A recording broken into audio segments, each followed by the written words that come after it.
2 years ago, my life was falling apart. My partner of 8 years had left me, I'd lost my job due to company downsizing, and I was struggling to make ends meet while living in an overpriced apartment.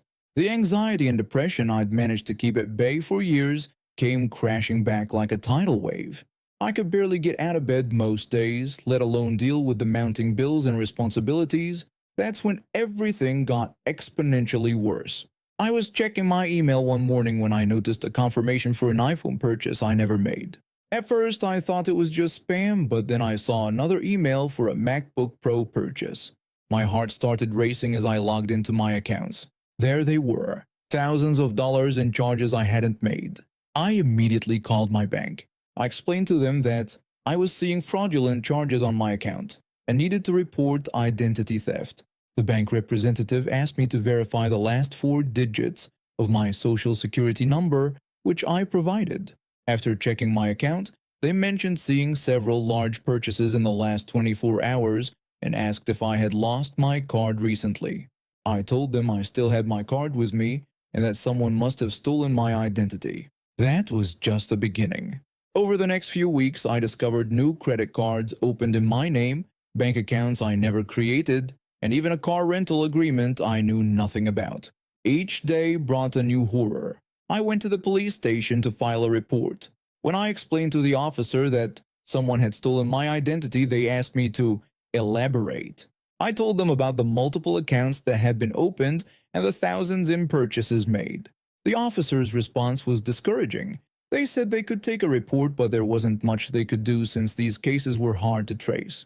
Even when I pointed out that they had rented and stolen a car in my name, the officer simply repeated that they would file the report but told me not to get my hopes up. I left the station feeling more hopeless than ever. The rental car company was threatening legal action, my credit score was plummeting, and my mental health was at rock bottom. I spent countless hours on the phone with credit bureaus, banks, and fraud departments. Every time I closed one account, another would pop up. Then came the day I visited the last bank where the thief had opened an account. It was a small local branch I'd never used before. The bank manager asked if I wanted to close the account. When I confirmed this and explained it was opened fraudulently using my identity, they told me there was $800 in the account that needed to be withdrawn before they could close it. I tried to explain that it wasn't my money and that the person who stole my identity had put it there. The manager simply said that, according to their records, I had opened the account and the money belonged to the account holder, which was me. When I asked for clarification about having to take the money, they explained that they couldn't close an account with funds still in it, and I would need to withdraw the money first. I sat there staring at the bank manager as the reality of the situation sank in. After months of dealing with this nightmare, watching my credit score tank, spending countless hours fixing the mess, and living with constant anxiety, the universe was finally throwing me a bone. I agreed to withdraw the money. The bank manager printed out the withdrawal slip and asked me to sign it. The identity thief had cost me thousands in fraudulent charges, countless hours of stress, and nearly pushed me over the edge mentally. Taking this $800 felt like cosmic justice. I later learned through the police investigation that the thief had been running a sophisticated scam operation targeting multiple victims. They'd use stolen identities to make large purchases, then resell the items for cash. That $800 was probably just a small fraction of what they'd stolen from others. I used that money to pay for a few sessions with a therapist, which helped me start rebuilding my mental health. I also invested in a comprehensive identity protection service and started the long process of rebuilding my credit score. The rental car company eventually dropped their case after I provided proof of the identity theft, and most of the fraudulent charges were eventually reversed.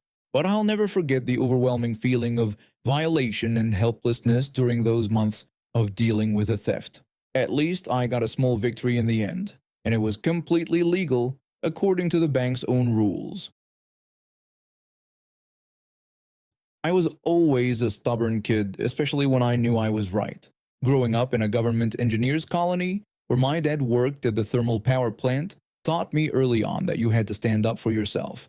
The colony provided 7 buses to transport all the kids to different schools in the area. My all-boys school got two buses since we had the most students, but even then, many of us had to stand for the entire 15-kilometer journey. At 12 years old, I wasn't particularly tall or strong, but I was quick on my feet and had mastered the art of getting good seats by being first on the bus. Living in a state where summer temperatures hit 50 degrees Celsius, a window seat wasn't just a luxury, it was survival. The incident happened on the last day of term.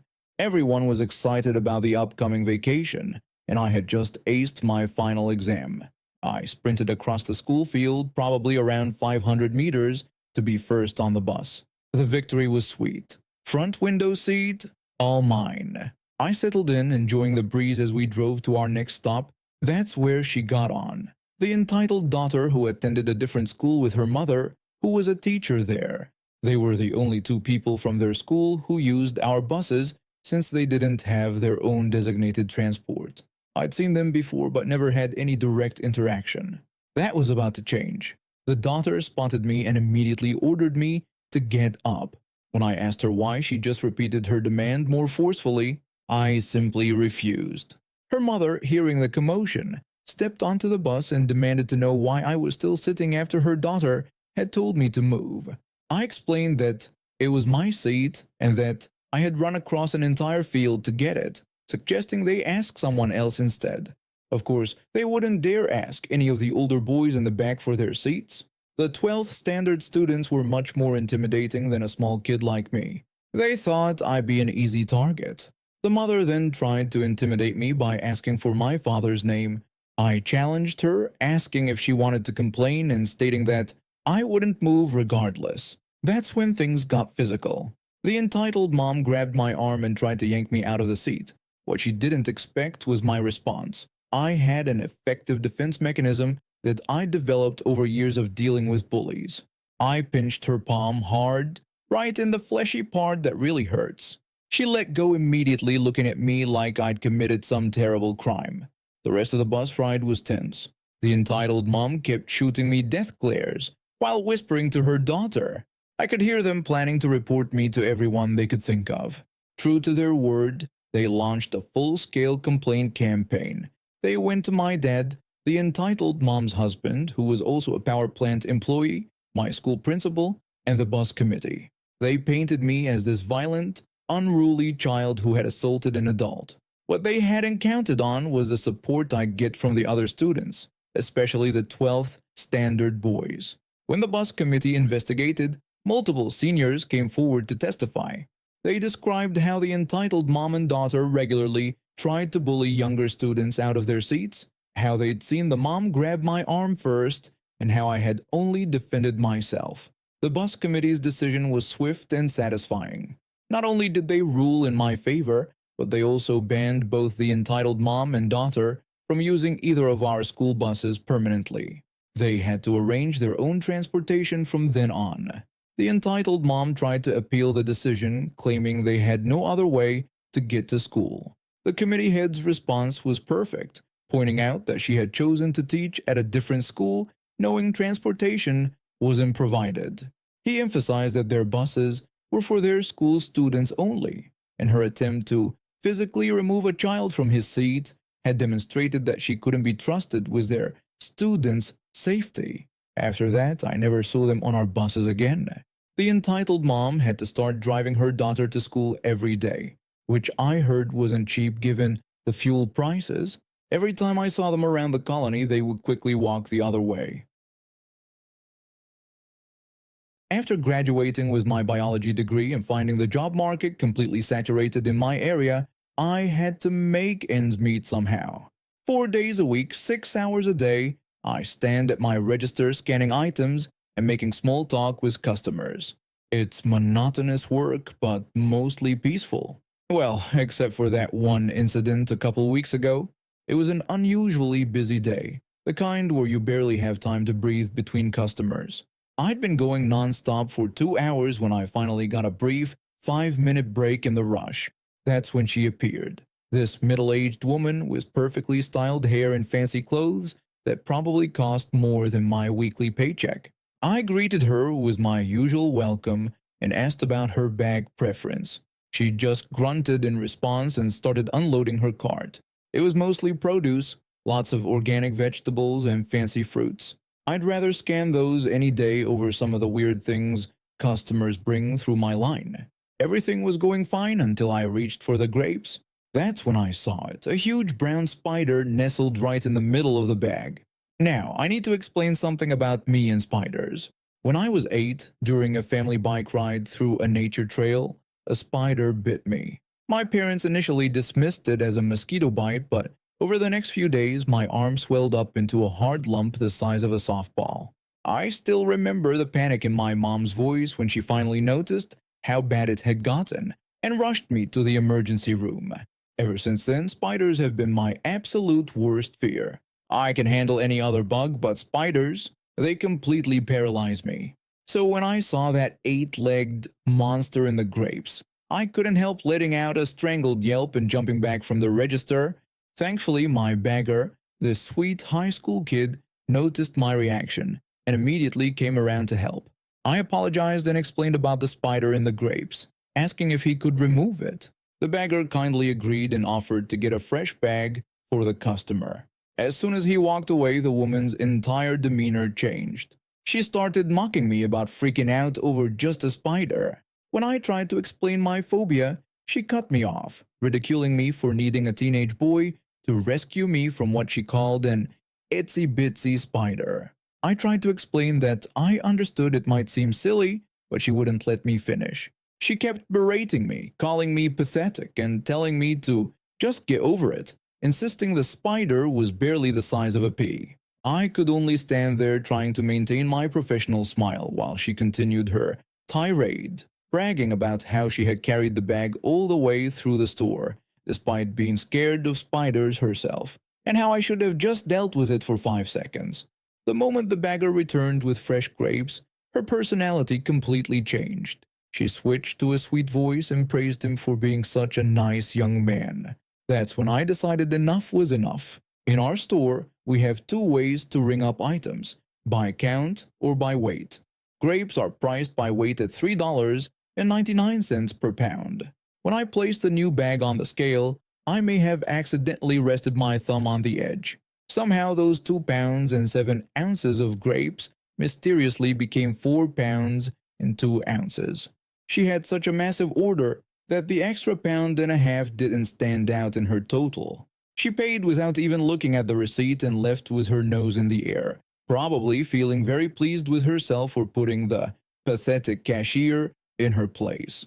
After she left, I made sure to thank my bagger properly and even bought him a soda from the break room vending machine. It wasn't about him getting praise, he deserved it. It was about her two-faced behavior and cruel mockery. The next week I saw her again in the store. She made a point of going to a different register, but I couldn't help noticing she was meticulously checking every bag of produce she picked up. Guess who's developed a new fear of grocery store spiders? That spider-infested grape bag. It got sent to our produce department as evidence of a quality control issue, and our store ended up getting a significant discount from that supplier. So in the end, Karen's mockery cost her money and saved the store some. I've been working in retail for over 8 years now, starting as a cashier and working my way up to shift supervisor at a major drugstore chain. After dealing with countless shoplifters, you develop a sixth sense for suspicious behavior. Sometimes company policy ties our hands when it comes to confronting them directly, but that doesn't mean we can't get creative within the rules. This morning started like any other. I was organizing the daily tasks when one of my employees approached me with concerning news. She explained that she had let a young boy into the men's bathroom and heard paper ripping sounds. Upon checking afterward, she discovered an empty Pokemon card box inside. She showed me the torn packaging, and I immediately spotted the kid. Couldn't have been more than 10 years old, standing with his mom in the pharmacy area. Now, normally we have strict procedures about confronting shoplifters, and in this case, we didn't have enough evidence according to company policy. But I had a better idea. I told my employee to try something different, instructing her to take the empty box and ask them if they needed help finding anything. My employee walked over to them, box in hand. She greeted them with the usual customer service pleasantries, asking if they needed assistance.